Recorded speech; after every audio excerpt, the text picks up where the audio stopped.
Bom dia a todos. Vamos iniciar mais uma coletiva das estatísticas fiscais. Aqui conosco, Fernando Rocha, chefe do Departamento de Estatísticas do Banco Central, que fará uma apresentação. E em seguida, iniciamos com as perguntas. Fernando, bom dia. Bom dia, Adriana. Bom dia a todos. Vamos então fazer a última coletiva de imprensa de divulgação das estatísticas do Banco Central deste mês, com a divulgação das estatísticas fiscais para o mês de janeiro. Em janeiro de 2023, o setor público consolidado registrou um superávit primário de 99 bilhões de reais. Esse resultado se compara com um superávit de 101,8 bilhões de reais obtido em janeiro de 2022. Então, houve uma redução nominal de 2,8% no resultado primário do setor público consolidado. Isso é uma ligeira redução em termos econômicos. Nós podemos afirmar que o superávit manteve a mesma magnitude. Quando a gente abre esse resultado do setor público consolidado nas três esferas que compõem, que consiste esse resultado, nós tivemos um aumento do resultado do governo central, um aumento também dos governos regionais e uma redução nas empresas estatais. No caso do governo central, o superávit primário registrado em janeiro de 2023 atingiu 79,4 bilhões de reais e foi um resultado ligeiramente acima, 2,6% acima do superávit primário de janeiro de 2022, que atingiu 77,4 bilhões, ou seja, um aumento de 2 bilhões de reais, passando de 77,4 para 79,4. Quando nós olhamos o balanceamento de receitas e despesas que provocaram esse resultado, esses dados já foram divulgados pela Secretaria do Tesouro Nacional, quando fez a sua divulgação do resultado fiscal acima da linha do governo central. Nós vemos um crescimento de 2,4% na receita líquida. Em janeiro, na comparação com janeiro de 2022, usando os valores reais, ou seja, reajustados pela inflação, e um aumento de 6% nas despesas totais.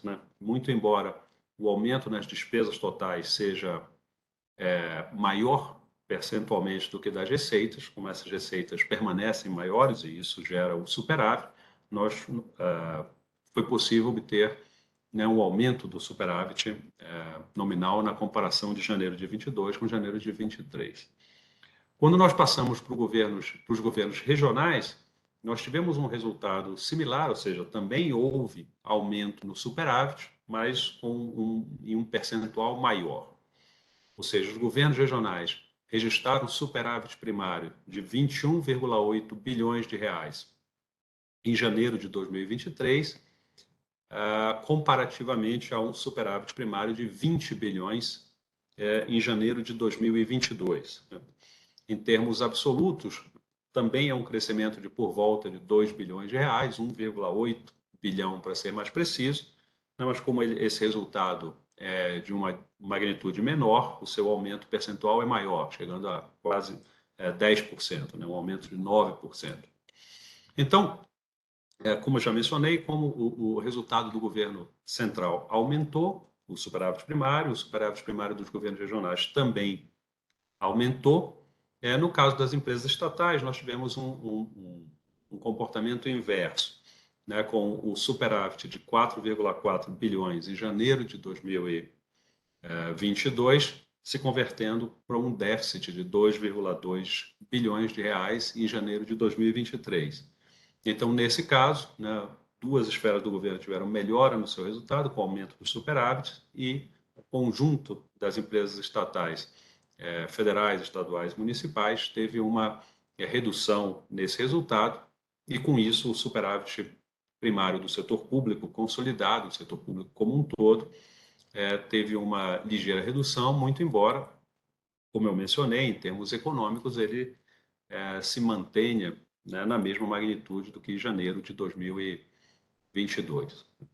Ainda na tabela 1 da nota para a imprensa, passando para a parte dos juros né, os juros apropriados sobre a dívida líquida, nós tivemos um resultado na conta de juros nominais de 52,3 bilhões em janeiro de 2023.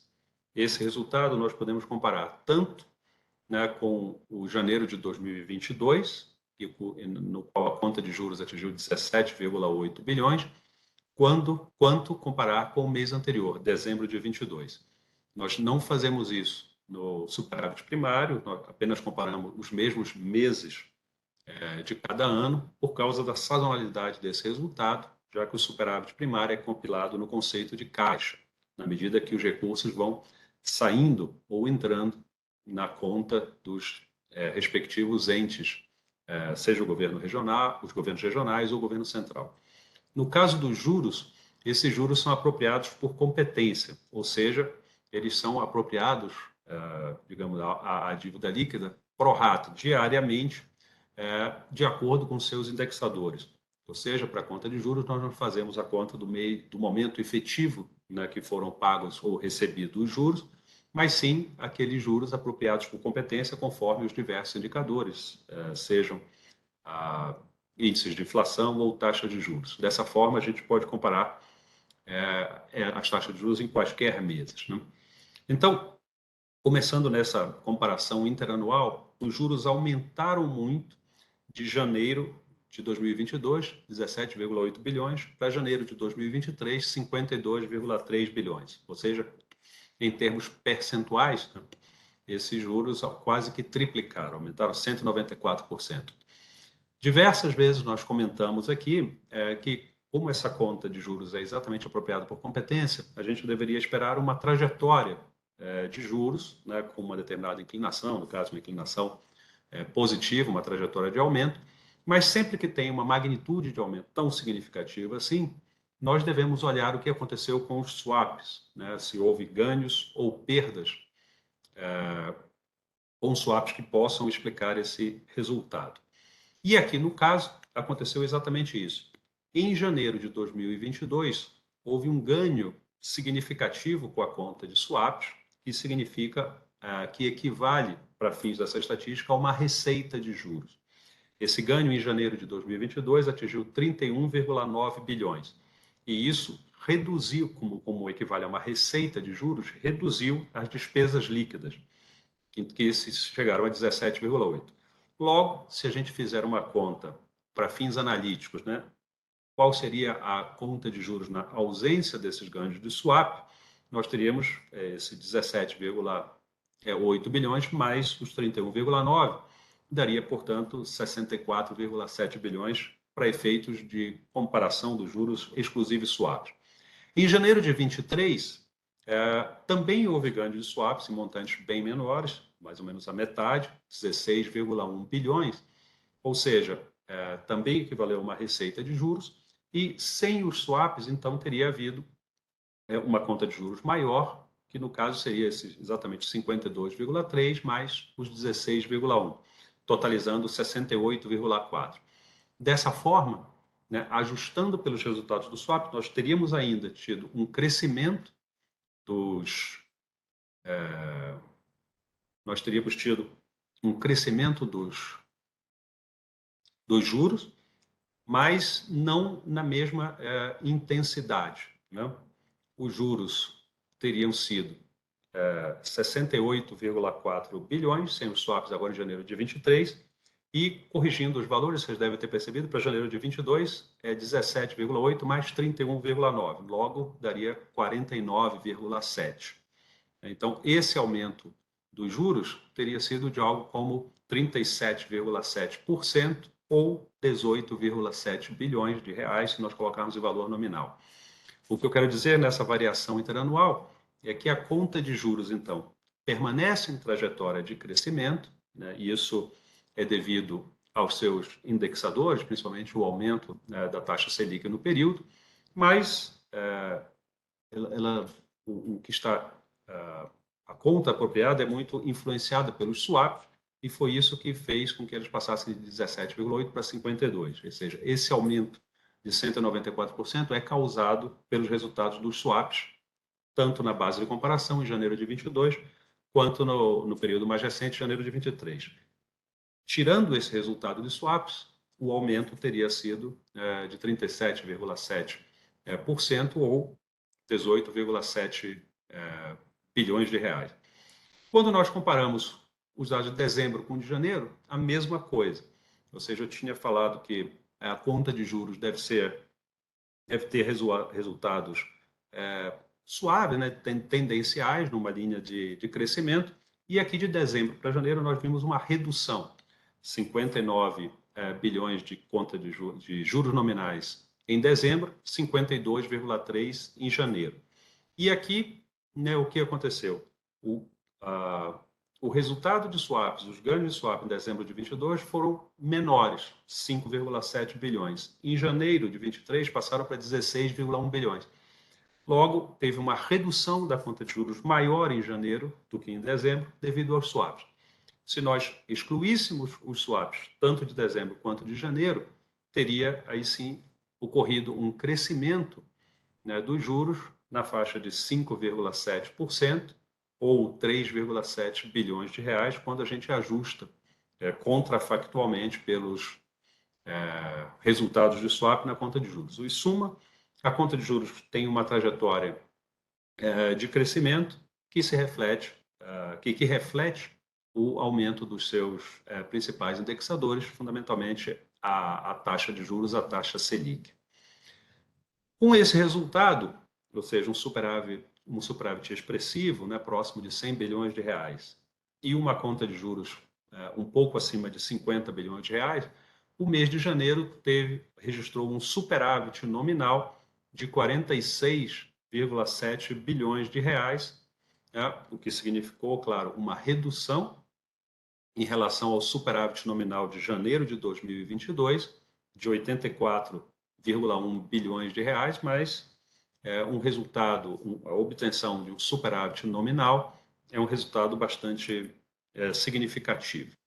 Bom, quando nós passamos para a tabela 3, que apresenta os resultados fiscais acumulados em 12 meses, né, para o setor público consolidado, o resultado primário dos últimos 12 meses encerrados em janeiro de 23 foi um superávit de 123,2 bilhões de reais, o que equivale a 1,2% do PIB. Quando a gente compara com o resultado do ano de 2022, ou seja, os 12 meses do ano calendário de 2022, esse resultado foi ligeiramente superior, 1,28% do PIB, praticamente, se a gente arredondar, 1,3%, mas, ou, usando duas casas decimais, uma ligeira redução de 1,28% para 1,24% do PIB. Novamente, se mantém os resultados na mesma magnitude em termos econômicos. Para o governo central, o cenário também é similar, né? A gente tem um resultado de 2022 com um superávit de 54,9 bilhões, que passou para 56,9 bilhões agora em janeiro de 23. Com o percentual do PIB, né, houve um ligeiro aumento de 0,56% do PIB para 0,57%, mas eu acho que esses resultados são na mesma magnitude, né? A gente viu isso na comparação interanual dos dados de janeiro, logo isso se traduz na variação, né, do resultado em 12 meses do ano de 2022, agora para janeiro de 23. A mesma coisa, algo similar ocorre também com os resultados dos governos regionais, nesse caso uma ligeira redução, passando de 66,7, um ligeiro aumento, desculpe, passando de 64,9 bilhões em 2022 para 66,7 bilhões agora em janeiro de 23. Também um aumento de 0,01 ponto percentual do PIB, de 0,66% no ano passado para 0,67% neste ano. Ou seja, fazendo essa comparação, né, de curto prazo da variação do resultado em 12 meses, nós temos um resultado bastante similar nessas principais esferas do setor público consolidado. Em relação ao resultado nominal, nos últimos 12 meses, ele atingiu 600, desculpe, os juros nominais atingiu 621 bilhões de reais, o que equivale a 6,26% do PIB, né? Quando nós olhamos esse resultado em valores nominais, os 621 bilhões de reais é o maior valor da série. Quando nós olhamos como percentual do PIB, os 6,26% do PIB se comparam com o resultado de junho de 2022, que deu 6,29% do PIB. Ou seja, este resultado de 6,26% do PIB de juros nominais nos últimos 12 meses até janeiro de 2023 é o maior da série histórica do Banco Central desde junho de 2022, ou seja, no final do primeiro semestre do ano passado, quando se obteve 6,29%. Com isso, nos últimos 12 meses, o resultado nominal do setor público consolidado teve um déficit de um pouco menos de meio trilhão de reais, 497,8 bilhões, o que equivale a 5,02% do PIB, representando uma ligeira elevação em relação ao resultado do ano passado, 4,68% do PIB. A gente viu que se manteve aproximadamente igual ao resultado primário, com aquele crescimento que eu mencionei dos juros nominais na variação interanual causada pelo resultado de swaps cambiais nos dois períodos, né? Nós tivemos um crescimento, portanto, do resultado nominal. Com isso, eu apresentei os principais resultados fiscais para janeiro e nos últimos 12 meses. Eu gostaria de passar agora para a tabela 4, onde nós temos o resultado da dívida líquida do setor público. A dívida líquida do setor público atingiu 56,6% do PIB em janeiro de 2023. Isso significou uma redução em relação ao resultado observado no mês anterior, o resultado de dezembro de 2022, que foi 57,5% do PIB. Esse resultado, 56,6% do PIB, que apresentou uma redução em relação ao mês anterior, também é menor do que os resultados de praticamente todo o segundo semestre do ano passado e é o menor da série da dívida líquida desde julho de 2022, quando a dívida em julho de 2022 atingiu 56,4%. Nesse caso, no caso de janeiro, na comparação com dezembro, a redução da dívida líquida como proporção do PIB respondeu a dois fatores principais. O primeiro foi o próprio superávit primário de por volta de 100 bilhões, 99 bilhões de reais, que representou uma redução de praticamente 1 ponto percentual do PIB, se considerado isoladamente, na dívida líquida. E isso também, a redução da relação dívida líquida sobre o PIB, também contou com o próprio crescimento do PIB nominal. Então, esses dois são os principais fatores que representaram a redução da dívida líquida no mês de janeiro. Quando a gente passa para a dívida bruta do governo geral, ela está na tabela 17 da nota para a imprensa, e nós podemos ver na tabela 17 que a dívida líquida atingiu um percentual do PIB equivalente a 73,1% do PIB em janeiro, e esse valor se compara com 73,4% do PIB, que foi o resultado do ano passado. Uma redução de 0,3 pontos percentuais do PIB, que faz com que, no caso da dívida bruta, essa trajetória de declínio na sua comparação com o PIB, mostra que esse resultado agora, 73,1% do PIB, seja o maior da série histórica da dívida bruta do governo geral desde junho de 2017.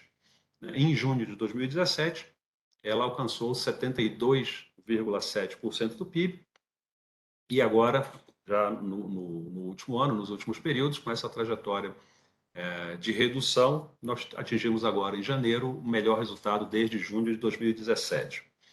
Bom, esses eram os resultados que eu tinha a apresentar para vocês sobre o resultado fiscal do setor público consolidado, os dois principais conceitos de endividamento, a dívida líquida e a dívida bruta. Assim, eu retorno a palavra para a Adriana para ela organizar a sessão de perguntas que vocês eventualmente tenham. Muito obrigado. Obrigada, Fernando. Quem quiser fazer alguma pergunta, basta clicar na mãozinha do canto direito da tela e, por gentileza, se apresentar. Nome e veículo que representa. Vamos iniciar com a Larissa. Larissa, bom dia. Pessoal, bom dia, Fernando. Não, eu queria só pedir para você repetir os resultados da conta de juros, excluindo swaps, que eu tive um probleminha no áudio, não consegui pegar. Se puder repetir, tá bom? Obrigada.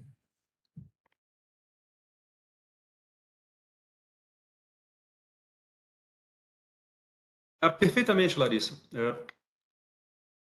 Além do seu probleminha do áudio, eu acho que eu troquei as colunas aqui onde eu estava olhando e pode ter ficado mais confuso. Então, vamos lá.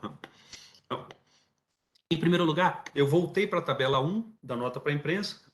Em primeiro lugar, vamos comparar janeiro de 23 com janeiro de 22 na conta de juros nominais.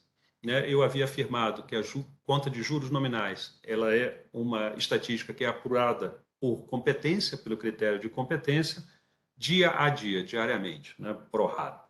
Isso significa que essa linha tem uma tendência de evolução mais suave, porque exatamente a gente não está capturando o pagamento efetivo ou o recebimento efetivo de juros, mas sim quanto que a conta de juros incide sobre o endividamento líquido do país, de acordo com seus principais indexadores dia a dia. Então, ela deve ter uma trajetória mais suave, no caso, uma trajetória de crescimento, e quando a gente tem um resultado dessa magnitude, passando de 17,8 bilhões em janeiro de 22 para 52,3 bilhões em janeiro de 23, quase triplicando, a gente deve dar uma olhada nos swaps para ver se são eles que explicam uma variação maior. E, no caso, é exatamente isso que acontece. Em janeiro de 22, os swaps foram positivos, deram um ganho para o Banco Central de 31,9 bilhões. Esse resultado é apropriado nas estatísticas de juros das contas fiscais como uma receita de juros. Portanto, eles reduzem aquela conta líquida de juros, por isso que se reduziu e o valor chegou a 17,8 bilhões. Para fazer uma análise sem os swaps, quanto seria essa evolução sem os swaps, a gente tem que excluir o resultado de swaps tanto do período comparativo quanto do período mais recente. Tirando os swaps de janeiro de 22, significa, eles foram uma receita, significa que a gente tem que somar esse valor dos juros, dos swaps aos juros. Então, seria 17,8 bilhões dos juros mais 31,9 bilhões dos swaps, o que gera um resultado de 49,7 bilhões. Então, esse seria, num cálculo contrafactual, a conta de juros de janeiro de 2022, sem o efeito dos swaps. Fazendo a mesma conta para janeiro de 2023, o ganho de swaps foi menor, foi mais ou menos a metade, 16,1 bilhões. Se a gente considerar que a gente eliminasse essa receita de juros, que foram os ganhos de swap, de 16,1 bilhões, do resultado de juros, esse resultado seria maior. Seria, então, 52,3 bilhões, que está na tabela 1, mais os 16,1 bilhões, que resultaria em 68,4. Assim, teria havido um aumento, excluindo os swaps, de 49,7 bilhões para janeiro de 22 até 68,4 bilhões em janeiro de 23, o que é um aumento de 37,7% nessa conta de juros, que significa que é função, claro, do aumento do estoque da dívida, o estoque nominal da dívida cresce no período, e do aumento do principal indexador da dívida líquida, que é a taxa de juros, já que nesse período, na comparação dos dois períodos, nós temos principalmente aumento na taxa de juros e não no IPCA. Se a gente fizer essa mesma conta para a variação no mês, comparando dezembro com janeiro, o que a gente tem? Teve uma redução, os números que estão na tabela mostram uma redução dos juros nominais, de 59 para 52,3 bilhões. Essa redução efetivamente ocorreu. Se nós quisermos saber o que teria acontecido na ausência dos swaps, para manter essa trajetória de elevação da conta de juros, nós teríamos que ver os swaps em dezembro de 22 tiveram um ganho menor, 5,7 bilhões, que teriam que ser acrescidos aos 59, gerando, claro, 64,7 bilhões, que seriam os juros de dezembro sem os ganhos de swap. A mesma conta para janeiro de 23 daria aqueles 68,4. Logo, ao invés de ter essa redução de 11%, ela teria tido um aumento de 5,7%, passando de 64,7% para 68,4%. Seria esse aumento de 5,7% na conta de juros nominais de dezembro de 22 para janeiro de 23. É isso aí. Adriano. Obrigada, Fernando. Larissa, ainda alguma pergunta? Oi, não, só esqueci a mãozinha. Obrigada. Zóia, de nada. Marcela, bom dia. Bom dia, gente, tudo bem? Minha pergunta é sobre a evolução da dívida bruta no mês, à luz da retração que aconteceu. Eu entendi que os resgates líquidos foram o segundo fator de maior importância, né, para esse movimento. Eu estou aqui na tabela 8. Fernando, se o senhor puder me explicar exatamente de que maneira esses resgates contribuíram, principalmente diante desse aumento expressivo das compromissadas. Eu não sei se eu estou vendo errado, mas houve um aumento de mais de 200 bilhões de dezembro para janeiro, é isso? Você poderia me explicar? Obrigada.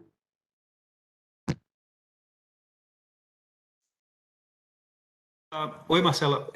O som estava um pouco ruim para mim aqui. Eu não tenho certeza de ter entendido tudo, mas o que eu entendi é como se deu a queda na dívida líquida, tendo em vista que teve um aumento muito expressivo das compromissadas.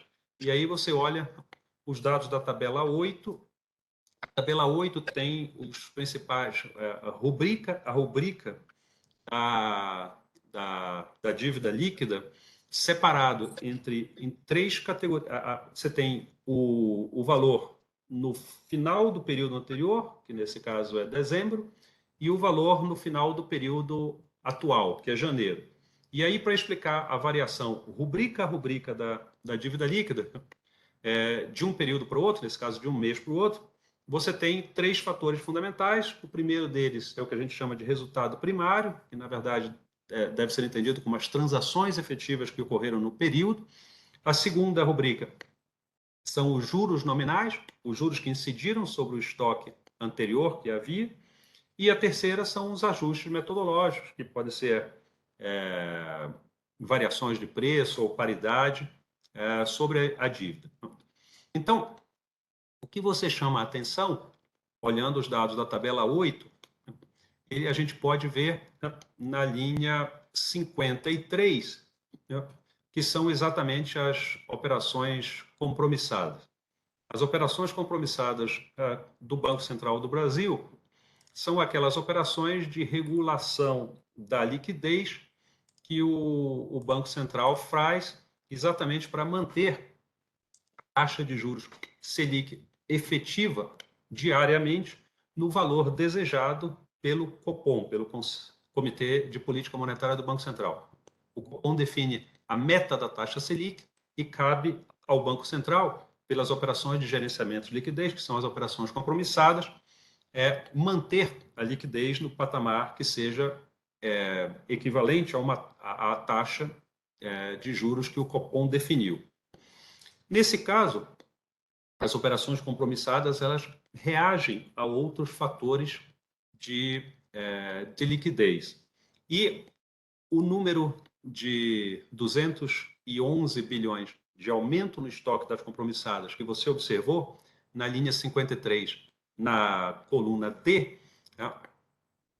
ele tem como principal, ele repercute principalmente o conjunto de resgates líquidos de dívida mobiliária executados pelo Tesouro Nacional, que estão disponíveis nessa mesma tabela, na linha 30, na mesma coluna D. você vai ver na linha 30 um valor negativo de 223 bilhões 837 milhões. Isso significa que no mês de janeiro, assim, a dívida é um valor positivo, né? Porque é uma dívida.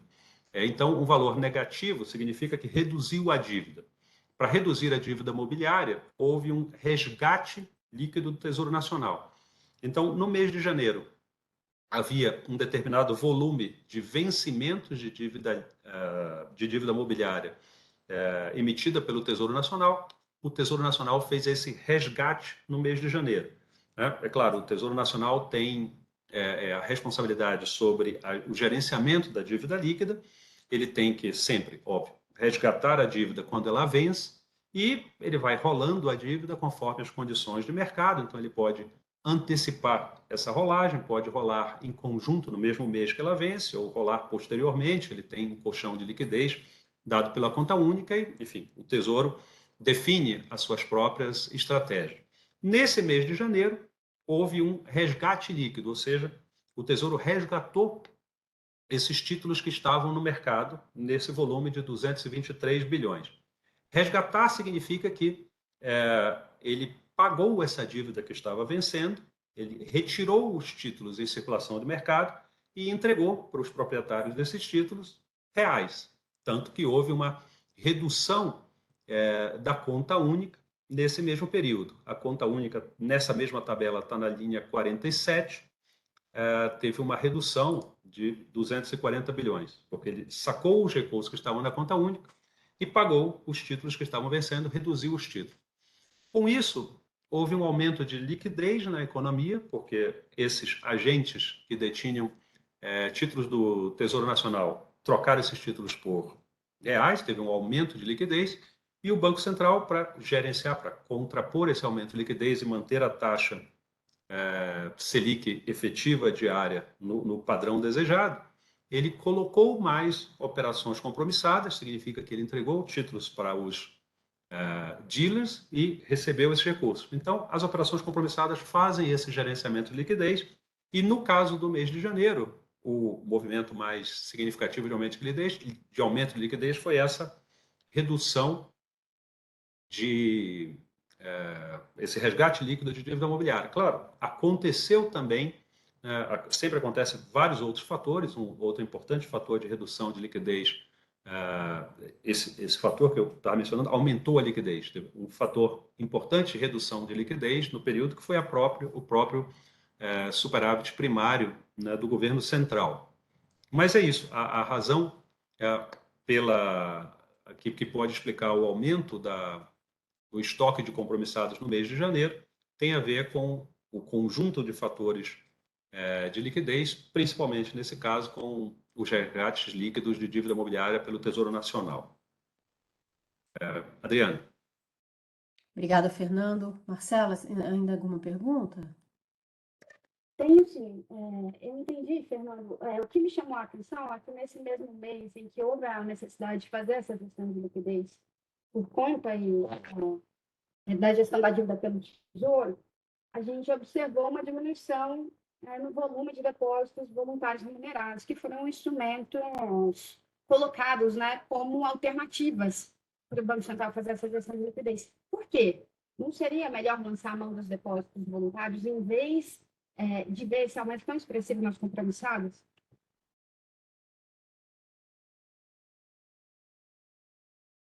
Deu para ouvir, gente? Sim, claro. O que você pergunta é o seguinte: a partir de uma lei que concedeu ao Banco Central a possibilidade de captar depósitos voluntários remunerados dos dealers, o Banco Central tem, nesse caso específico, duas modalidades pelas quais ele pode fazer o gerenciamento de liquidez: as operações compromissadas e os depósitos voluntários. Quando o Banco Central capta depósitos voluntários, ele reduz a liquidez do mercado. Quando essas operações vencem, não são roladas, ou seja, diminui o estoque de depósitos voluntários, aumenta a liquidez. Com as operações compromissadas, quando ele quando ele entrega mais títulos para os dealers, ele reduz a liquidez. Quando ele diminui esse estoque, aumenta a liquidez. Dessa forma, ambos os instrumentos são complementares, como você bem mencionou, e, enfim, eles têm o mesmo objetivo. O importante é que as condições da liquidez da economia sejam tais que a taxa Selic efetiva esteja no lugar que foi determinado pelo Comitê de Política Monetária quando definiu a sua meta para a taxa Selic. Quais os instrumentos que o Banco Central vai precisar usar dependem de condições de mercado, depende dos bancos fazerem os depósitos voluntários. Então, isso aí do ponto de vista das estatísticas fiscais, é indiferente. Obrigada, Fernando. Marcela? Eu só queria entender, desculpa a ignorância, Fernanda, mas assim, no caso dos depósitos voluntários, o Banco Central precisa de uma predisposição dos bancos para que essas operações sejam efetivadas. O fato dele ter que aumentar tanto as compromissadas e não lançar mão dos depósitos voluntários no mês em que foi necessário fazer essa gestão de liquidez, diz alguma coisa para a gente sobre a disposição dos bancos em relação a essas operações? No fundo, essa é a minha dúvida. E o que isso diz sobre a economia? Tá, entendi. Assim, para mim, como eu já disse, é indiferente. Então, respondendo a pergunta nos seus termos, para mim não diz nada. A gente tem os dois instrumentos e pode usar os dois instrumentos alternativamente. Nada além disso.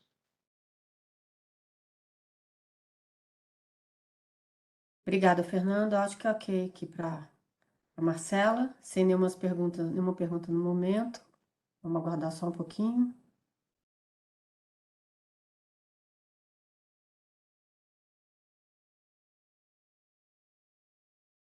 Não temos, acho que podemos encerrar, Fernando.